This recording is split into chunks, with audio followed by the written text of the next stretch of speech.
Hi, I'm Lisa K. Donner, along with Sarah Cowgill, Andrew Moran, Keelan Ferris, and Dave Patterson.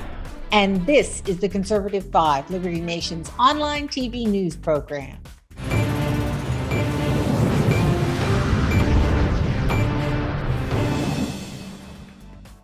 There's another new threat lurking out there on social media. It's called the Deepfake. Online scammers cobble together realistic photos and videos to create a fraudulent reality. But it's not a funny animal video this time. These fakes have international implications. Videos of the war in Ukraine have dominated social media. One will pop up saying thousands of Russian soldiers have been killed or taken prisoner. Another one shows Ukrainian President Zelensky surrendering to the same forces. Keelan, you wrote an in-depth accounting of the current deepfake situation on Liberty Nation. Give us the overview and tell us, how does this work? Because I think a lot of us are easily fooled. Yes. So it depends on how good the deepfake is. So in the past, we've always had issues with misinformation.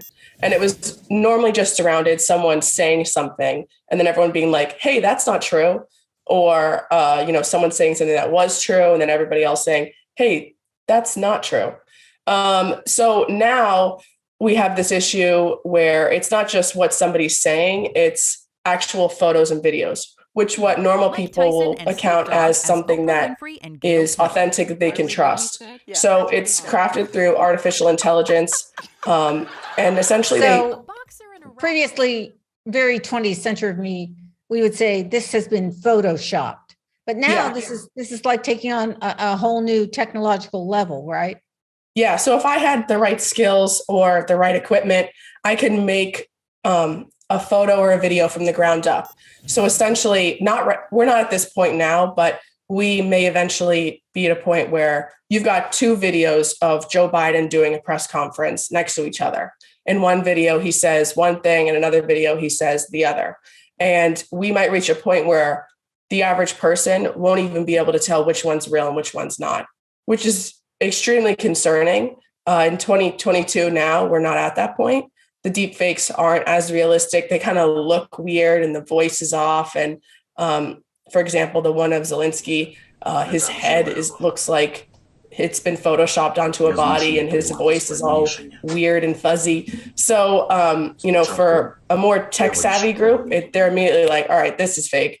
But we will eventually reach a point where even myself, who's tech savvy or, hip with computer science and all that fun stuff, I won't be able to tell what's real and what's not. And the implications on a international stage are huge, especially in elections. And then eventually, I think this could impact the justice system because, when you bring something into evidence, a video of, a fight going on, and you can tell in the video who started it, is this video real? Is it fake? That's going to be also an issue. You're coming right into my area because I've been a long time television reporter, anchor, and have always worked in the broadcast news industry. And I'm really suspect of this business of body cams. And the reason is it needs to be 3D.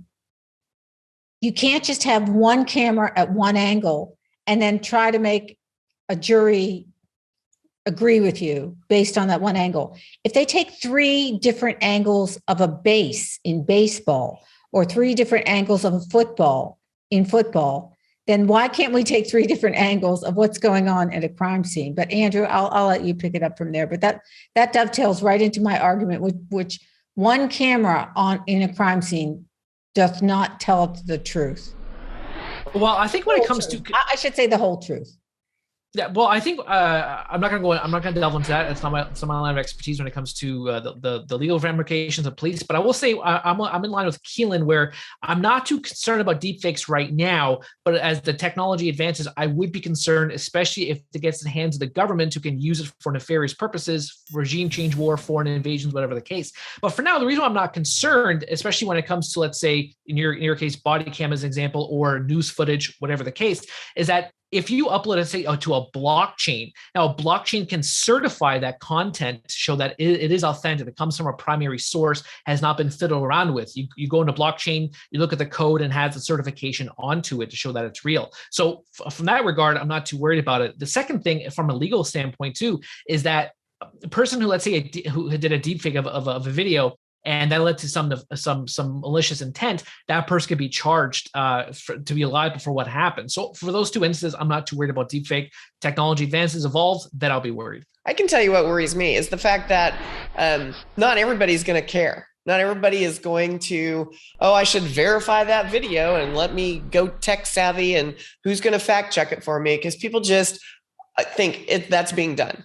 So if I see a video like the Zelensky video that we've been talking about, if I see that video and it looks a little hinky, it's hinky.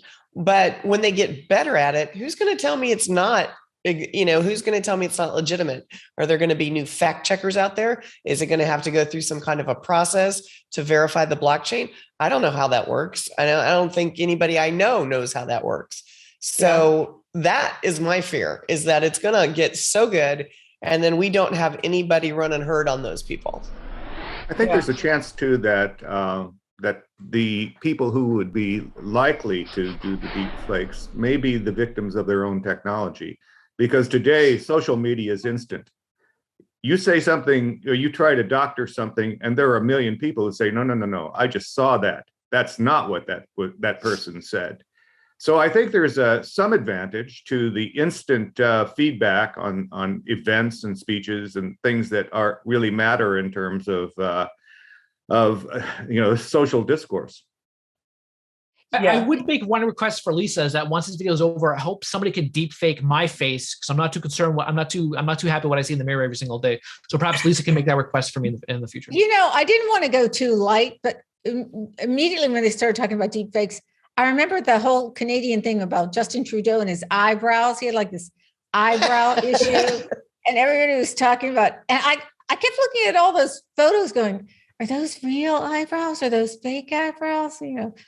There's just a lot of things you can do with pictures, and, it can be really dangerous. So Keelan, let us go with one suggestion for us old folks, how to spot a deep fake and what we should be suspect of. I would look to see if anyone with being a credible or reputable source has posted the video as well. You go on Twitter and you see a video and everyone else is reposting it. But if, Al Jazeera or the AP or, the BBC isn't, reposting it, then maybe I would hold back on believing it's real just yet.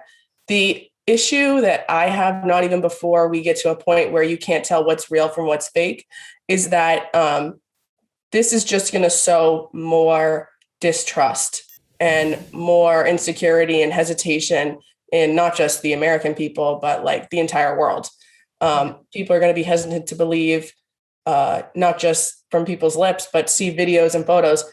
Is this real? Am I sure this is real? I don't know if I believe this. I don't know if I trust that this isn't fake.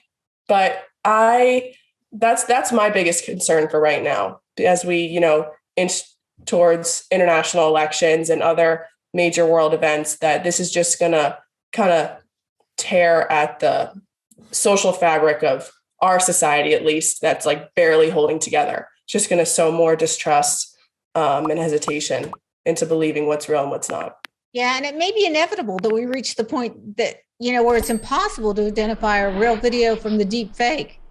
Anyway, thanks for joining us. And remember, seeing may not necessarily mean believing these days.